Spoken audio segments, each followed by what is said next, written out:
Septembre 2011. Après un énième retournement de situation, nous partons pour faire le célèbre Tour du Mont Blanc, ou du moins les 2/3 de Courmayeur à Chamonix en passant par le nord. Pour la première étape, nous partons en direction du refuge de Bonatti, pour l'étape qui restera sûrement la plus difficile du trek. Nous voici à Courmayeur au départ de notre Tour du Mont Blanc, avec Nicolas qui nous a rejoint pour faire un petit bout avec nous. Et Maud, qu'est-ce que tu penses du temps qu'il fait aujourd'hui? C'est pas trop mal, mais j'espère que ça va se découvrir encore un peu. Parce qu'en fait on a passé la nuit dans un gîte parce qu'il faisait pas beau du tout. Et de l'autre côté il faisait toujours pas beau, il pleuvait ce matin, mais là c'est pas exceptionnel. C'est pas exceptionnel, mais c'est quand même beaucoup mieux, on va dire. On a vu un glacier pas mal. Et là on est parti pour 6-7 heures de marche.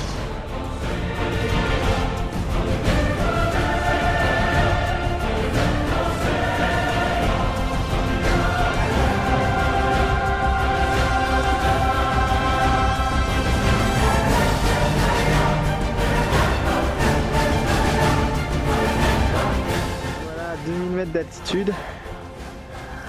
On a en face de nous le Mont Blanc, qu'on voit pas parce qu'il est dans les nuages. Et là, j'ai déjà oublié le nom, 3500 mètres. Et on a la joie d'avoir des travaux en pleine montagne.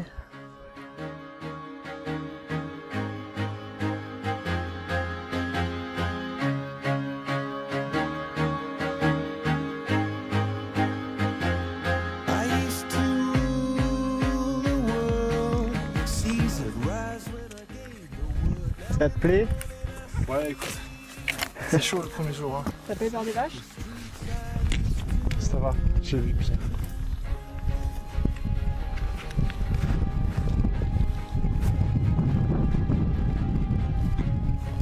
Ça va avec les vaches, ouais. Bah, moi ça va, j'ai vécu moi, ça va 20 parce que ans j'ai avec pas des de vaches. Voilà, c'est Courmayeur qu'on aperçoit au loin. Donc nous sommes montés au-dessus de Courmayeur. Ensuite on a allongé les larges crêtes là, que vous voyez. On pensait monter sur ce dôme, mais en fait non, on a allongé le petit sentier qui passe en dessous. Là on a notre ami très loin. Et là, nous sommes maintenant sur la tête de Bernaba, si je ne me trompe pas.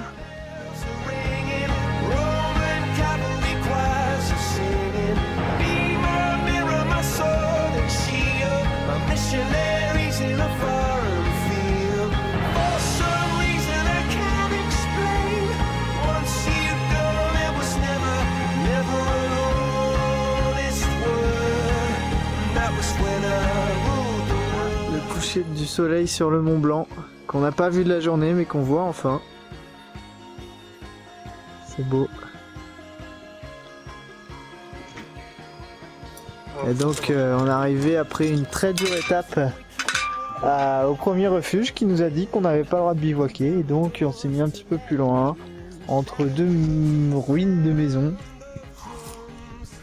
Voilà, donc on est bien à l'abri du vent, tranquille. On va se faire une petite soupe parce que ça caille mais sévère. J'aurais bien fait un petit feu mais il n'y a pas de bois. Ni d'allume, ni de machin quoi. Voilà. Bon alors, vous en avez pensé quoi de cette étape? Ça monte? C'était crevant, hein. Putain. Moi je fais pas ça avec vous les amis. Bah de toute façon je crois que c'était la dernière comme ça. Hein. Ce sera la pire étape, moi je dis. Hein. Mais non. Après, la repète. Que la faire du coup. Voilà, donc on a vu sur tous les glaciers qu'on n'a pas pu voir de la journée à cause des nuages. Mais là c'est bien découvert et demain il va faire super beau.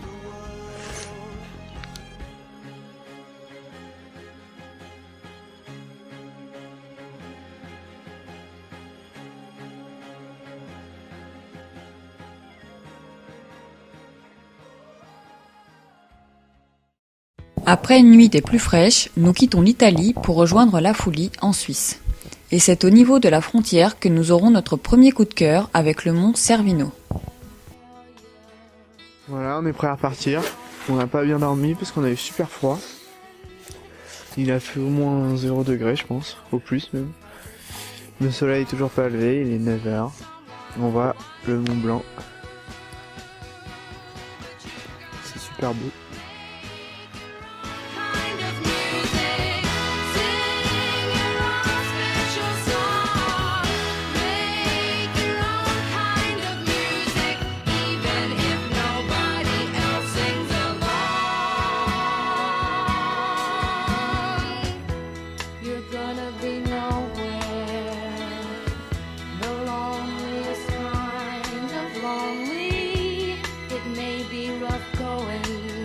Just to do your thing, the hardest thing to do.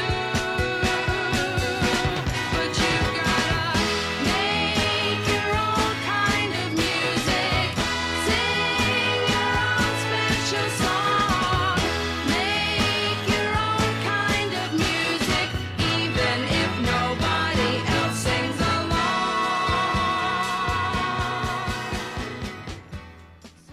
Cette troisième étape entre La Folie et Champex-le-Lac est la plus courte du trek. C'est aussi la moins intéressante. Faut dire que se perdre sur une large route goudronnée n'est pas vraiment plaisant. Au moins, le bivouac aura rattrapé tout ça. Demandez à Maud ce qu'elle en pense.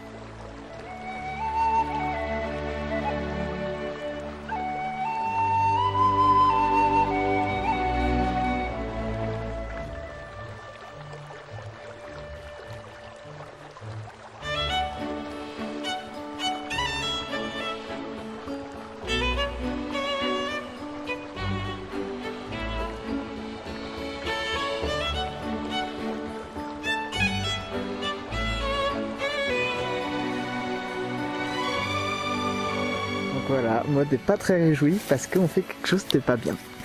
En fait, on a déjà dépensé 10 € pour un saucisson et un bout de fromage. Et du coup, quand on a vu qu'ils nous redemandaient 11 ou 12 € pour aller dormir juste à côté, c'est-à-dire pour rien faire, et bah on a décidé d'aller camper un peu plus loin dans la forêt. Voilà. Genre à 100 mètres du relais. À 100 mètres de là où il y a À droit. 100 mètres, non, à 150 mètres du relais peut-être, et à peu près à 100 mètres du panneau où il y a écrit un panneau interdit avec une tente au milieu. Genre le bivouac est interdit. Et quand on connaît les flics suisses, on sait que ils sont pas commodes et que les PV sont chers. Mais Voilà. c'est pas grave parce que on s'est arrangé avec Mika. Si on a un PV, c'est lui qui paye. Par contre, si on a économisé 26 €, je lui paierai la raclette, comme ça c'est dit. C'est officiel. Voilà. Là-bas, c'est encore mieux, peut-être. Ah, Non, pas non, ici. là-bas c'est plus près du pas mettre. sol. Il n'y a rien, c'est une petite butte comme ça. Il y a plein de. Donc voilà, c'est lui qui nous incite à faire des choses mal. Et puis il y a plein de ronds de feu, donc ça veut dire qu'il y en a plein qui ont squatté là-bas. C'est à 20 mètres d'ici. Ouais, on va aller voir. On va aller voir. Et donc, on va mettre nos tentes quand il fera nuit. On repartira avant la nuit, comme ça sera du ni vu ni connu. Avant le jour, tu veux dire? Là, on a C'est ça, tiens. Avant le jour. on a réussi à acheter des tucs, du saucisson, et ça, c'est bien. La quatrième étape est très attendue puisqu'il s'agit de la fameuse fenêtre d'Arpette, réputée comme la plus difficile du trek. Pour nous, c'est plutôt un retour à la montagne sauvage et ça fait plaisir. Au sommet, la vue sur le glacier de Trian est magnifique. Voilà, on est jeudi, et on est en train de monter pour aller à la fenêtre d'Arpette. Et on renoue un peu avec le côté sauvage de la montagne à 8h30 du mat. Ça fait du bien. Ça va ?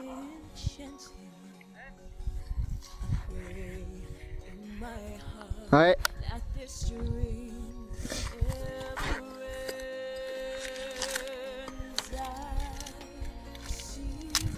Je pense qu'il est dégoûté parce qu'il vient d'arriver à un col et il voit qu'on est au col d'après. Ça doit faire mal. Voilà, on est passé à un autre niveau de sentier, ça monte beaucoup plus.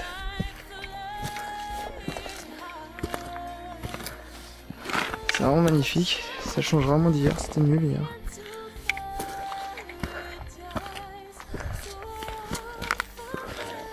Il y a un calme de ouf, super, ça fait du bien. Voilà, on est toujours dans notre ascension vers la fenêtre d'Arpette. Et pour une ascension, c'est une ascension. Depuis 7h30 ce matin qu'on est parti, je pense qu'on a monté 500 mètres à peu près de dénivelé. Mais ici, C'est quand même assez sympa. Rocailleux, plus rocailleux que les autres. Voilà, donc là on aperçoit deux espèces de cols dans la montagne qui pourraient être une fenêtre et voir la fenêtre d'Arpette. En tout cas Mika pense qu'on va aller là-dessus, donc c'est là qu'on va, c'est sûr. Voilà, par les éboulis. J'entends Mika derrière moi. Et le transport. Un petit coucou Mika. Coucou. Ça c'est enthousiaste. Les vrais éboulis sont derrière nous. Et derrière Mika aussi maintenant qui est là. On a perdu Nico. Je ne sais pas s'il est loin derrière ou s'il a perdu le sentier. Il a pas suivi les balises. Voilà. Finalement, 3 quarts d'heure plus tard, on y est.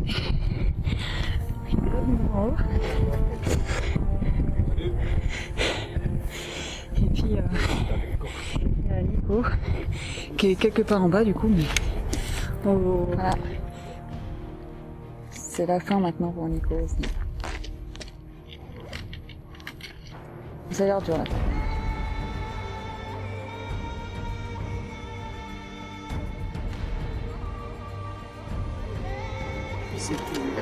Épuisé. Encore tout ça là. Allez, les 2-3 petites marches là, Tout ça. et t'auras la vue de l'autre côté. C'est mon sac à dos alors.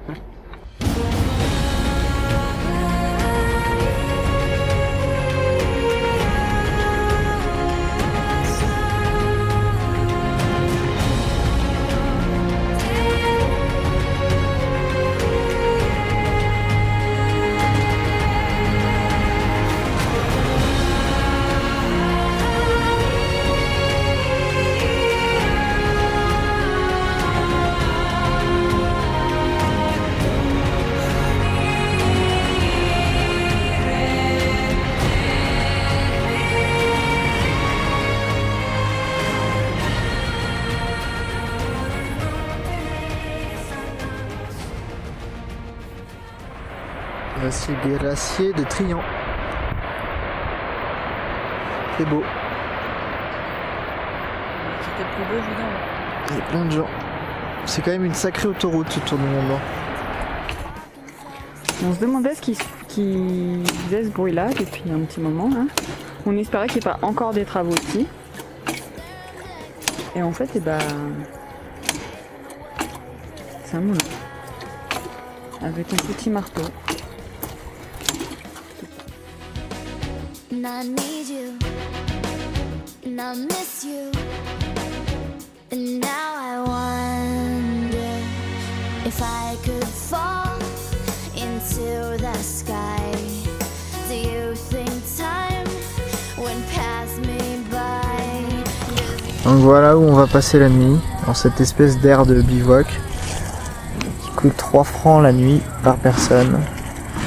Ça va, c'est pas trop cher, on va pas skier comme hier.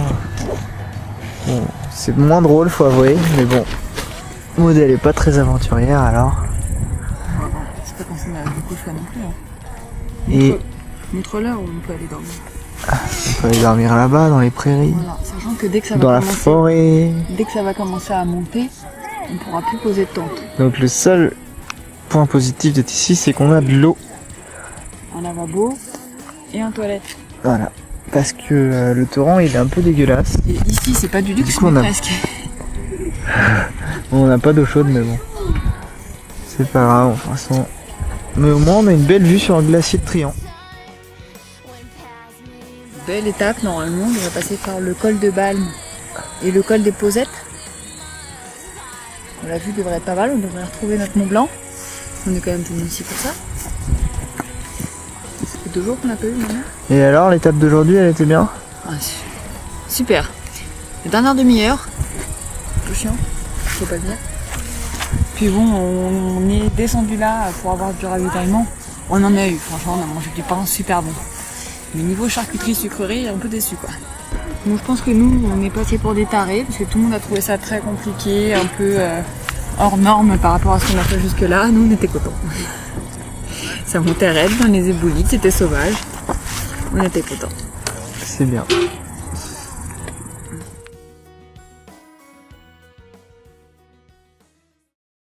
Aujourd'hui, nous allons enfin revoir le Mont Blanc et sa chaîne glaciaire. Le balcon des Aiguilles des Posettes offre une vue magnifique de chaque côté. C'est pour moi la plus belle étape.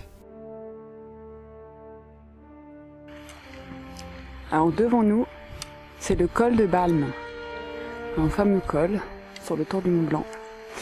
Et on devrait y être d'ici une petite demi-heure, je pense. Et vous voyez comme le ciel est bleu et à ce qui paraît, la vue derrière est superbe. On va retrouver le Mont Blanc, l'aiguille verte, l'aiguille rouge. Donc, on a hâte d'y être.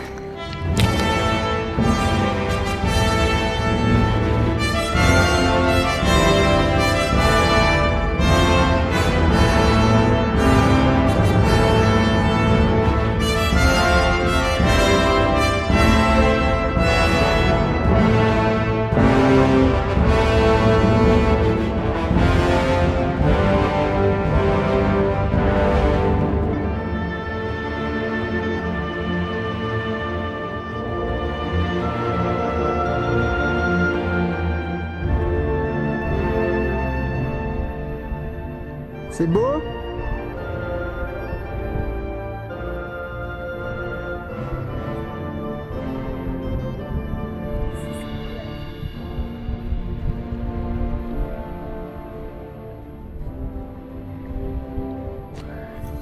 Ce qui est marrant, c'est que le col des Posettes, il y a un quart d'heure, il était à 25 minutes. Et maintenant, il est à 30 minutes. Ouais, en France, on marche moins vite, c'est pour ça.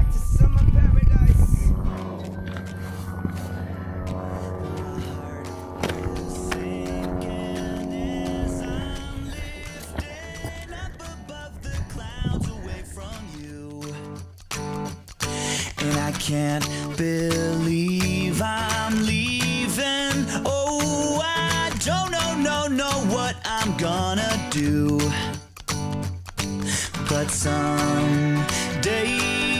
I will find my way back to where your name is written in the sand. 'Cause I remember every sunset, I remember every word. Voilà, aujourd'hui nous bivouaquons dans une aire à Tré-le-Champ, une aire de bivouac, pour 6 € de la nuit. On a eu le droit à une douche chaude et un peu de ravitaillement, et ça fait du bien. Là, belle vue sur les glaciers qui sont encore au soleil. Alors, c'était bien l'étape d'aujourd'hui? L'étape, super. Une des deux plus belles. Col de Balme, et après arriver au col sur le Mont Blanc, les aiguilles. Et c'est encore chaud ce soir. Et demain ça va être encore beau, il va pas encore le soleil et encore la chaleur. Ça, c'est bien. Et en plus, on a réussi à manger des ananas en conserve.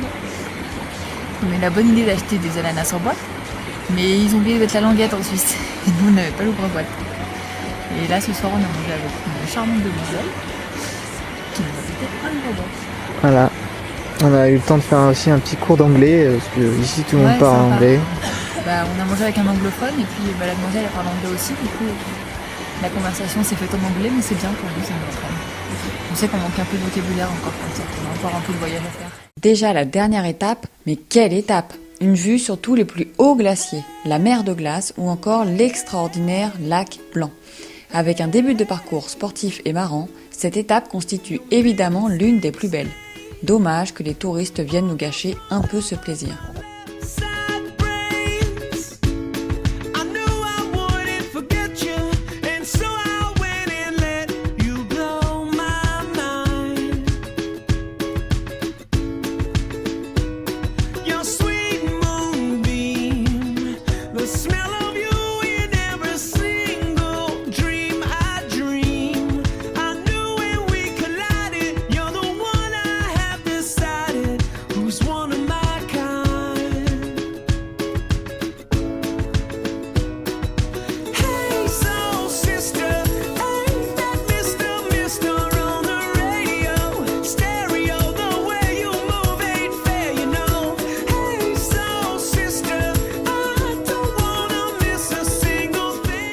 Voilà, voici le lac Blanc, avec le Mont Blanc en arrière-plan. Ouais, vous pouvez y aller, y a pas de problème. Vous serez sur le film, c'est tout. C'est super beau, c'est dommage qu'il y ait vraiment beaucoup de monde. Bah, nous, on est arrivé une demi-heure, il y avait Et il y a une- 2 personnes peut-être. Voilà, donc on a réussi à faire la photo, the photo. Il y avait dedans.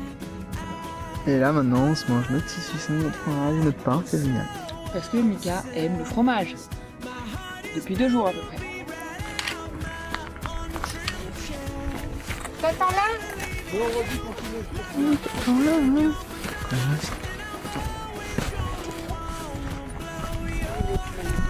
En fait c'était pas le lac qu'on a pris en photo. Je crois qu'elle est froide. Alors, Mika, lui dans le lac blanc.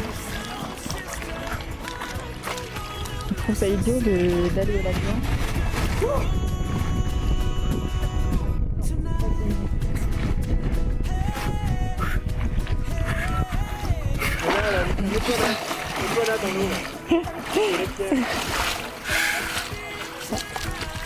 Alors